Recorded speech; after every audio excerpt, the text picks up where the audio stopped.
Hey guys, subscribe for daily content, and if you're shopping for gear, make sure you check out the description for the newest items at some of the very best online retailers. There's also links for some of the items that I personally recommend. Thanks!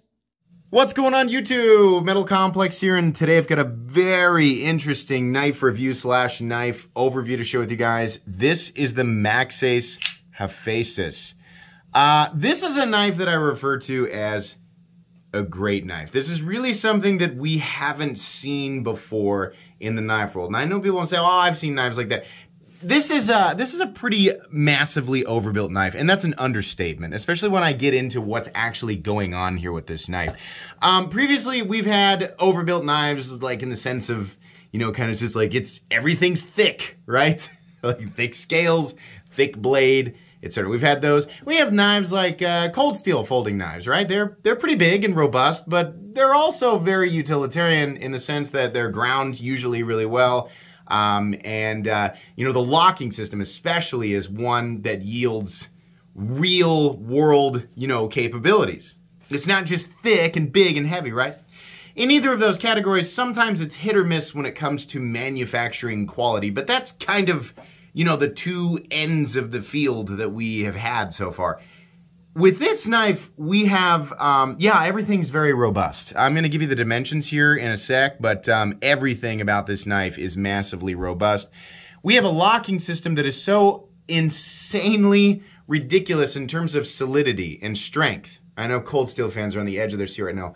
He had better not say it's the same as the Triad lock. Ooh, buckle up. Buckle up, cold steel fans. And then also, we have manufacturing quality that is ridiculously off the charts. There is, I mean, in terms of the machining quality on this knife, I don't know that I have ever seen anything from any production company that, I mean, you know, aesthetics aside, because this is going to be, a lot of this is going to be aesthetic preference, but as far as precision and execution goes, right, which can be applied to any shape, any aesthetic, this is so ridiculously over the top. It is insane to see all of these things together on one knife. And yes, this knife takes all of that and it takes it so far beyond the line of necessary. We don't need this. There's nobody with any occupation truly needs something that's this. All right, maybe there's one guy. I'm sure he'll make himself known. But this is so far beyond that. It's really, I think, Maxace going, hold my beer. That's really what it seems like. I refer to this knife as a great knife because we really truly have not seen something that, you know, has all of those elements together. We usually just get one, maybe part of another element here, but this is really impressive and I can't wait to talk about it. Thank you so much to Maxace for sending this in for me to take a look at. As of the time of this recording, I think there were a couple of these left on the Maxace website, which is one of the only places you can get. We're going to talk about that too. You can check out the Maxace website for availability on this. Please make sure to follow me on Instagram at metal_complex. All right, let's go ahead and get measurements here. This is not a small knife. I mean, there's very few people on this earth are going to call this knife small.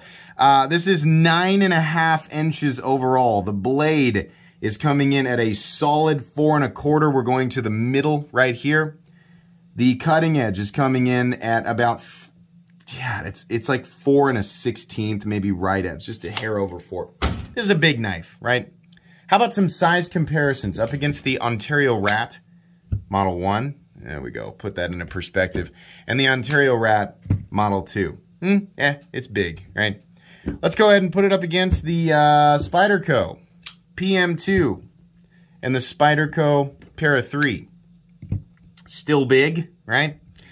Probably don't need to do this last one, but we're gonna up against the Benchmade Griptilian, in this case the Ritter Hogue, and the Benchmade Bug Out. Okay, it's really big. How about we put it up against some knives that people know to also be very big? How about we put it up against the Hinderer XM24? I don't know of too many knives that make this guy look small, but that is a 24. That is not a 3.5 inch. If you want to see it up against the 3.5 inch, here's literally the exact same knife in the 3.5 inch, right? The Haphaestus, which I'm sure people are going to correct me on the pronunciation. That's perfectly fine. It's a big knife, right? I'm trying to think of what else here I might have. How about up against the Microtech SOCOM Elite, which is also a big knife? And I don't know what else. How about the Demco? This is not the AD 20.5. This is the actual USA Demco AD 20, the big thick one, right? Yeah. All right. I think we've established here that this is huge. How is the action on this guy? The action, once we get it past this little area right here, is beautiful. This knife flips harder. The other crazy thing here is that this thing is this big hulking monster. It's like if you put the Hulk in a tuxedo, right? A golden tuxedo that glitters. It's muscle and fancy, right? It makes me think of like the Bugatti Chiron, right? You can't tell, it's like, is it a sports car? Is it a muscle car? Is it a luxury car? I don't know. You know, like that's really what it makes me think of. I don't know. I said Chiron, that's the last car that I was aware of. I'm sure Bugatti's made something crazier. This has a weird little area which you have to get it by, right? And normally I'd refer to this as double clutch, and technically that is what this is creating. But it's not on accident. This is by design. It's certainly something that they could change in the future, but basically this hole here, which is designed as another point of contact for the locking system, and I know you guys are saying, I've seen that pin thing before. This has this and another one beyond that. The number of contact points on this knife is far more than 3. Let's put it that way. Because this is the case, it's meant to be, you know, be able to go all the way through when it's in the open position. This hole, the detent ball path goes right over this hole, which means normally right there, the detent ball is going up to its ramp. It does have a ramp. Up here, it'd be on the face of the blade. But then right here, oh, it's dropping into that hole, which there is another ramp. And then there's another ramp, and now it is up on the face of the blade, and then it falls. So, this is creating a double clutch situation by design. Once it gets to here, there's kind of a stopping point. You can just tip it over the edge and it'll go down, right? So you can still close it with one hand. It will definitely give you the satisfaction of being fall shut. I mean, it is definitely fall shut. Ceramic bearings, right? Very smooth, not just due to the weight and mass of the blade. But those of you who like to turn your blades right after you disengage the lock and just have it fall, you're not going to have that experience because of that hole in the detent ball path, right? Some people are going to look at that as a major flaw. Some people are not going to care. Truthfully, there's way too much here that I enjoy for me to care about that. But I'm telling you because people have different preferences, right? So it is what it is. Ease of disengagement of the lock itself is amazing. These materials are so large. There's so much surface area. There's plenty of room to get your finger in here, and these areas are knocked down. It's like I said, these are not big, sharp bricks of titanium slapped together. Every last corner of everything has been knocked down. There is nothing sharp on this knife except for the cutting edge. It is so unbelievably easy to disengage this, and flipping it, it is easily the most powerful manual flipper that I have ever felt. The detent is tuned right for this thing, and the leverage that you get off that flipper tab, it is huge, but holy moly, this thing kicks hard. It's amazing to have something this big. Usually knives that are this big, thick, overbuilt, they're meant to like open a little slowly, right? It's amazing to be able to get that much leverage off this. So yeah, the action is actually very good. There's just a little bit of, you know, double clutch by design. Let's go ahead and do thickness up against the Spyderco Pair 3. Wow. Yeah, it's pretty thick. You know what? Let's do thickness up against the XM24. We'll put it up against the XM18 3.5 inch, the standard one. Yeah, way thicker. How about up against the XM24? Still way thick. I can't express this enough, guys. This thing is huge. It is absolutely a tank.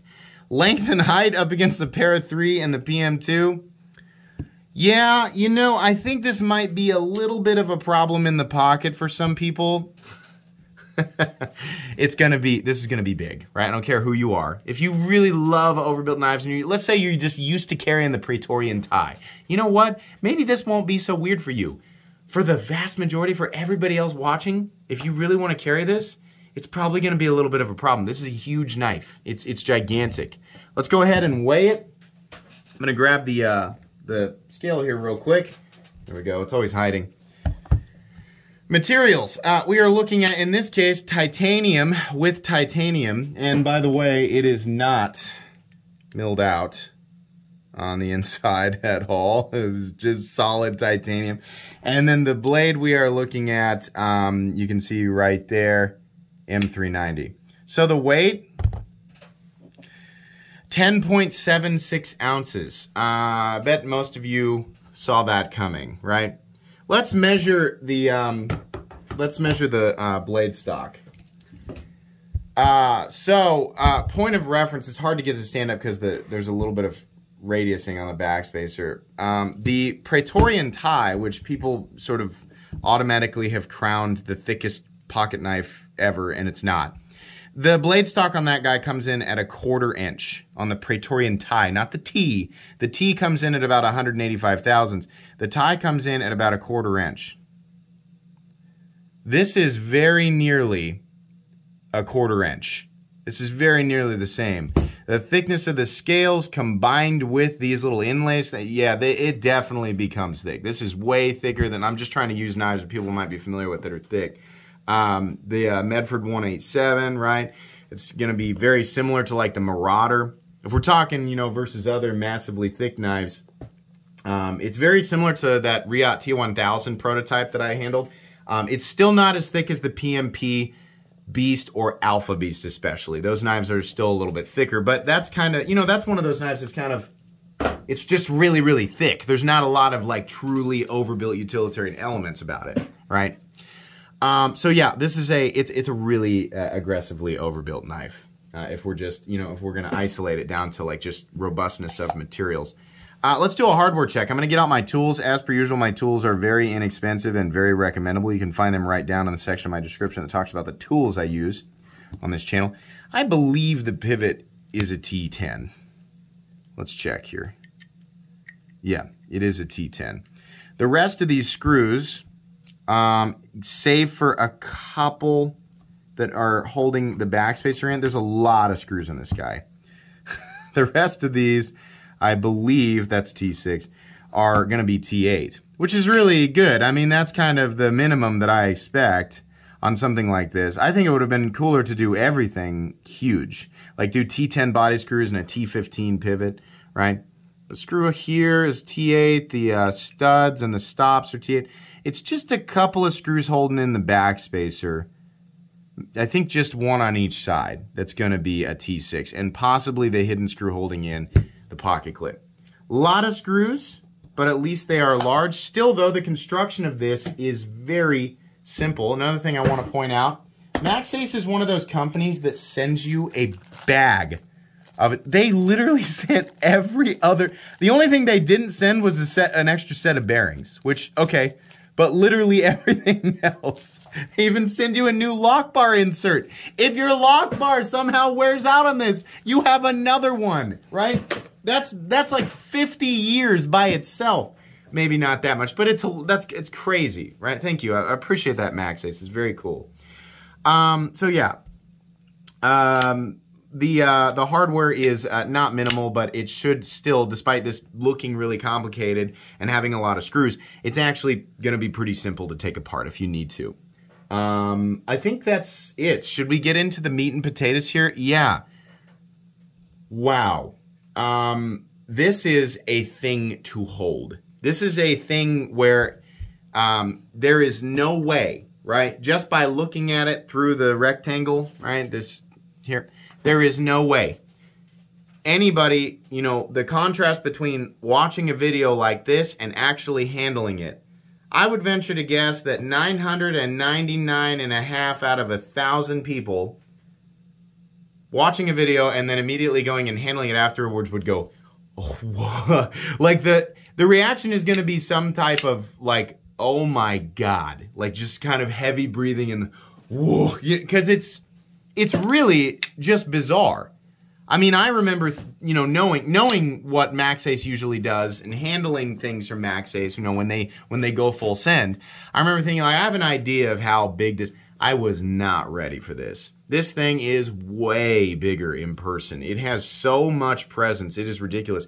Everybody that I have handed this to in real life, in my actual social circle, they've all had the same reaction. It just blew them away. It's just a gigantic knife, right? Now, not everybody needs that. In fact, most people don't. This really is more so, while it is incredibly durable and capable, we're going to talk about that. There's more just extra here for the sake of it being extra. These are always the types of knives that people insist on forcing the comment through. That's too big and cumbersome to actually be utilitarian. And while that is fair, it is also something that should be extremely obvious. I don't think anybody really needs that pointed out to them. It's not like Maxace was, deliberately shooting for something that had more utility than anything else in the market, and then they accidentally made it so robust that it creates more of an inconvenience, right? So yes, accurate, but also, I think that's pretty obvious. I think that's just kind of, it's just a simple observation, right? Doesn't mean that there's not something to talk about here, because there definitely is. This is a very comfortable knife to hold. It fills the hand in a way that feels good, right? There are plenty of knives that are massively big and heavy and overbuilt. You grab them and go, yeah, that really feels like two pine cones duct taped together. It really doesn't feel like it's something that's meant to be squeezed and bared down on. This, though, everything, every last edge of everything. You can see how beautifully rounded down these edges are. Incredible. Really, really nice. All of these, there's nothing sharp. There's nothing to bother your hand. You honestly could use this knife with your bare hands for extended periods of time and be just fine. Talk about that locking system. Talk about that locking system, the Cold Steel fans say. Yeah, so this guy, as you can see here, what we have are these studs right here, which actually, yeah, you can use them to deploy the knife. These are stops, huge stops, right? Can you see that? There's also a massive barrel spacer with shouldering. So already right here, this is already weird. Usually you have one or the other. You either have a traditional stop pin that is much smaller, in some cases half the size of this, right? Or you have stops, or some internal system that's a combination of one of, it's one or the other, right? You usually don't have both. Now I know people want to say, well, it's probably like the Hinderer, where, some people think the Hinderer is exactly like this, right? It's contacting the stop and the frame. No, actually, the Hinderer is not contacting the stop. It's very, very close, but Rick Hinder has talked about this. It does not contact the stop in the open position. It uses the thumb studs or the blade stops. Excuse me, my allergies, oh my gosh. This is legitimately contacting all three. 3 points of contact right there, okay? It's just a frame lock though. How could it be that robust? Then we have, oh yeah, we've seen this before, Complex. It's a pin, right? Great. This right here, pinning this all the way through, is already 4 points of contact, right? Technically 5 if you're going like the contact point for the lock itself, right? The frame lock. 1, 2, 3, 4, 5. And some people are going to say, oh, you can't count all of those because blah, blah. Okay. On top of that, that's fine. However you feel about that. On top of that, this little thing right here, this can be twisted down, preventing the lock bar from moving at all. I mean it. This is solid now. It can't move. If I take this out, it still can't move, right? You move this back, hold on.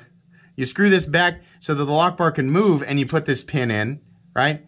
That lock bar can move, but the blade can't come down because there's a pin through it. So when you have all of this locked down, 1, 2, then the lock bar on the face is 3, 4, 5, 6 points of contact.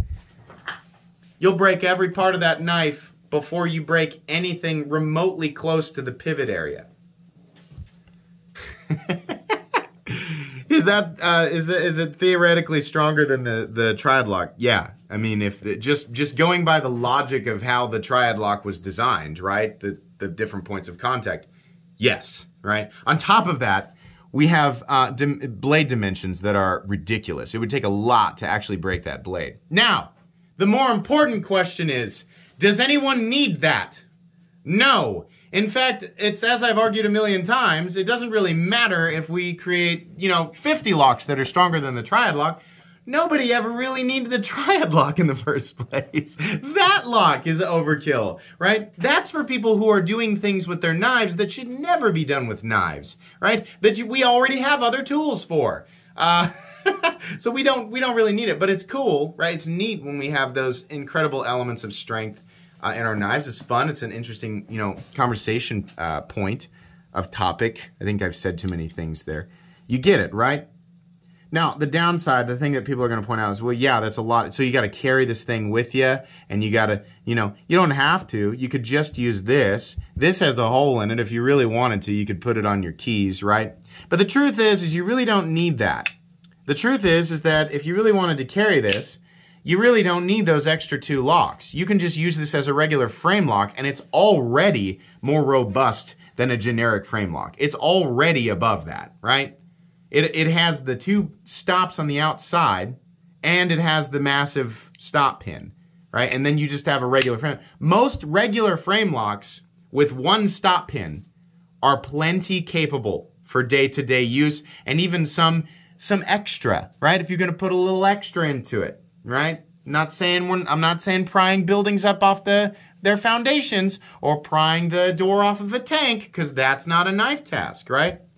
Doing regular stuff with your knives, yeah, it's going to survive. So this is already by itself. You don't have to. It's not like you're going to do that for, oh, hold on, I got to open my Amazon package, right? Better put my pin in to make sure that my blade doesn't fall apart. No, you're not going to need to do that. So if you really want to, you could carry this around on your keys, right? If you happen across, some of those intense situations in your normal day-to-day, right?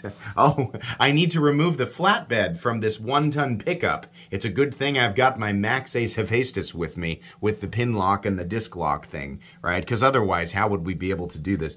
No. But if you really want to, you can carry that stuff with you. It certainly is, fair argument, it is inconvenient to have to bring that pin thing with you if you really do feel like you might find yourself in those scenarios, right? But at the very least, one of the major locking elements here, one of the things that prevents the lock bar from moving over, and it really does, I'm not kidding, it doesn't like wiggle a little bit, it doesn't move at all. Once this is all the way twisted down, it doesn't move. And it takes a lot of deliberate effort. This thing isn't flopping around in here. You really have to turn this. It's actually putting indentions in my finger, the amount of effort that it takes, right? Whatever position it's in, it's gonna stay there until you decide to move it. This is factually robust. This is insanely robust for a pocket knife. I don't think I have ever handled a folding knife that comes closer. Here we go. Oh, he's gonna say it. He's going to say it, fixed blade people on the edge of their seat. I've never handled a folding knife that comes this close to the strength of a fixed blade, right? Now, hold on before you type me up your books. I know, a fixed blade is always going to be stronger than a folding knife, right? But, anything that you would have to do to prove that is going to be abuse. It's going to be something that a fixed blade wasn't meant to do anyway. We are already in a ridiculous zone of conversation, right? I don't know that we need to go much further there, but feel free to if you want to. But yeah, if we're really going to push that line, no matter how unnecessary, this is the line. As far as my channel goes, I've never handled anything this crazy, this monstrously overbuilt. This is insane. And it doesn't surprise me at all that it was Maxace who made this. The blade is beautiful. All right, so it's big and robust and it's blah, blah, blah, blah. But here's the problem with these big overbuilt knives, Metal Complex. Generally, their geometries are too robust to cut efficiently. Oh, yeah. Actually, the cutting edge is pretty impressive. Now, it does not drop to anywhere close to what I would consider to be a thin edge. But what I find miraculous here is that it is actually slicing. It is more slice than tear by a long shot. You can see how clean these cuts are. It's just the factory edge, and we're just talking about paper. Yes, if you're going to cut into something like rubber or thick cardboard, you're pushing a pretty enormous wedge through it. But just as far as cutting capability, this is sharpened well and has impressive geometry. It's got a little bit of a recurve, which I got to be honest with you, I don't like as much as if it were a straight edge, but there's too much here that I enjoy to come down on it too much. We have like a heavy, it's like an ultra heavy, almost looks like it's galvanized in there or something. I'm not really sure. It's like a massive bead blasting, right? And then we have the horizontal satin. This is usually done by hand. I don't know if that's the case here. And then we have a machine satin on the swedge and on the bevel down to the final cutting bevel. Looks good. Looks nice. Looks clean, right? This is clean. These are made in China. This is one of the cleanest. It's not like it's slapped together, right? To some people, it's going to look like a gas station knife, but there's a difference between just having an appearance that's similar to what you fleetingly remember at some gas station. There's a difference between that, right, and the manufacturing quality that yields this. There is factually, I mean, there's literally 1,000 times more precision that went into this knife. It might just be taking the shape of something that you kind of remember resembling whatever from the local, you know, Chug and Slug or wherever it is that you're remembering that. But the actual work that was involved with, you know, getting the blade from the raw material to this, oh my gosh, it's incredible. The flat, mega robust. This carries, look at this, the stock. Crazy amount of material out to the tip. The tip is definitely going to be robust. A little sharp down here, but that's okay. I still would have preferred a fully tumbled blade, but whatever. The cutting edge, like I said, it's relatively thick, but it is sharpened insanely well. Insanely well. M390, probably not the best choice for this geometry, but they know that that's what everybody wants. They know that people can't get behind the price tag unless it says M390 for some reason. So it would be cool to see them do this in like 3V or I don't know. I don't know that they would ever do that, right? It's because M390 is, this is not Chinese M390. This is the same Bowler M390. If you're holding a Microtech right now that was made in the USA and it says M390, guess what? Microtech and Maxace got that M390 from the same place. They got it from Bowler. So it might just be a thing of convenience. It might just be because it's easier for them to get M390 than it is to get 3V from Crucible, which is here in the United States. I don't know. It would be nice to see a different composition because M390 I think does better at a thinner geometry. But okay, whatever. Moving on here. Oh yeah, and the spine, they polished it. Like there's a nice polishing on the entire spine. And honestly, my fingerprints are kind of messing this thing up. The polishing on this guy looks great. I also love that in this case they darkened the titanium under the inlays. It's funny to see titanium with titanium inlays. Versions of this knife, we have this guy right here, which I believe is sold out. We have another one that's the same as this, except the darker areas of the titanium are black, and the lighter areas of the titanium have been anodized a light bronze or a gold, which also looks cool. Then we have some exotic versions. We have some versions with gigantic slabs of mokame as the inlay material, or gigantic slabs of Damascus as the inlay material with some additional anodizing. That's nuts. This is an expensive knife, but honestly, I think many of you will be surprised to find out how inexpensive it is, which we're going to talk about here in just a sec. They have carved out a little space, or they've smoothed out a little spot underneath this little overlay inlay material here so that the pocket clip can slide easily over your pocket seam, which it actually does really well. The pocket clip looks good, right? Say what you will about the aesthetics here, but everything goes with everything, right? There's nothing that looks out of place. There is a lanyard thing. For lanyard people, you'll definitely be able to attach a lanyard to this. I love how the backspacer looks. This thing just looks like it's just armor on top of armor. It's like, imagine somebody who's already wearing a suit of armor and they're like, you know what this guy needs? A suit of armor.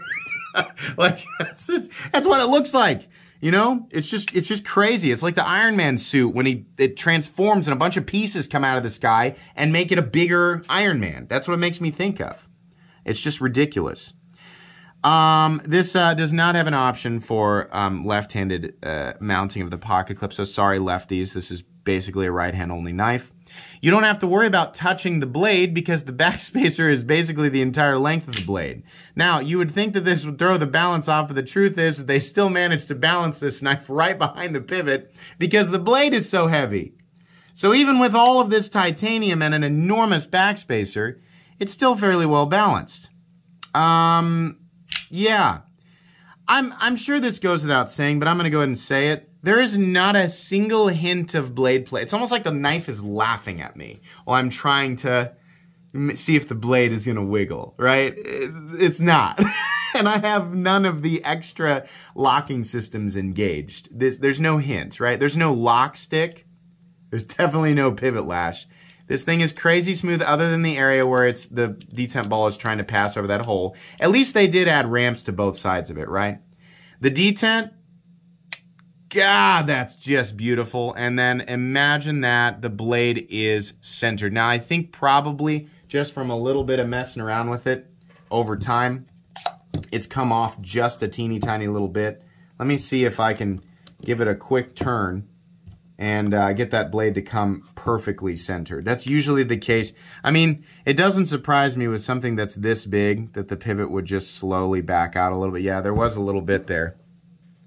Yeah, there we go. See, I'm just letting you know I'm keeping my fingers off the blade. It did go back to perfectly centered. And let's see, let's make sure that that action is still... Oh, yeah. So, it should be perfect from the factory. The blade should not come off center and the pivot should not back out from the factory. What world do you live in? That's literally every single knife. That's going to happen. That's just rules of physics in the universe, right? Take the screw out, put some Loctite on it, put it back in, let it sit in an environment where oxygen can't easily get to it for about 24 hours, and you should be good to go for a while. But at some point, you will need to put some more in. That's really not that big of a deal. I can't find a single flaw with this knife when it comes to machining. That's Maxace for you. Flawless execution of the materials. What form it takes, what aesthetic form, again, is preference. If you don't like how it looks, that's preference. That has nothing to do with the actual quality. If it looks like something that is not of high quality to you, it just takes an aesthetic form that you don't like. But the fact is that the amount of work that went into this, the amount of machining involved in this thing, the amount of engineering that went into this thing is amazing. It is amazing. This knife comes in at base at about $460, $470, which, you know what? I can't get mad about. That's not, yeah, that's fine. It's not an integral. But the amount of work that went into it is certainly deserving of that, even with it being made in China. Easily. Easily. I have no problem with that. What I find to be more impressive is the fact that they only charge about 100 to 110 more if you want Mokume or Damascus. You can get this knife with all of this. This piece, this piece, this piece, and this piece. All of it. In either Mokume or Damascus. Anybody who knows what those materials generally add to the cost of the knife are going to find that to be ridiculous.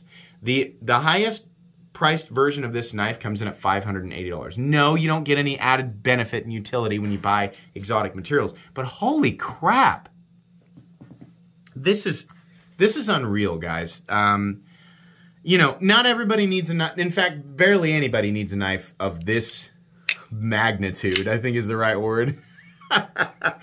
You certainly don't need to spend that much money. If you are somebody who loves overbuilt knives, who has a deep appreciation for this level of precision machining, you will not find this level of precision machining at a lower price point. You will not. It's just, this is the territory that this level of machining comes into, right? You don't need it. It's not something that translates into something that everybody needs, right? You get by just fine with a less expensive knife. Absolutely. But if you want it, this is the territory. And it falls into this territory so easily. So easily. It's really impressive, right? If you love overbuilt knives, you love precision machining, and you just kind of have a, you know, there's a part of you that's like, I kind of just like things that are ridiculous. I don't really care if dollar for dollar I'm getting the utility out of it, because rest assured, we are so far past that line, right? The point of diminishing returns, where every dollar counts for, you know, less and less and less utility. Oh, we're way past it. But I think most people get it, right? If you're big into those things, get this. This is one of the craziest things that I've ever experienced.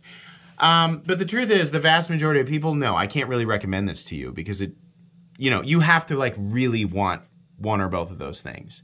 So, and it's, you know, it's expensive. It's freaking expensive.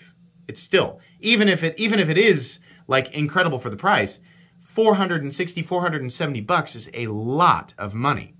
Definitely. This is easily one of my favorite knives of all time. It is easily one of the most interesting things that I have ever reviewed on this channel, and for that reason, it will go on my favorite knives playlist.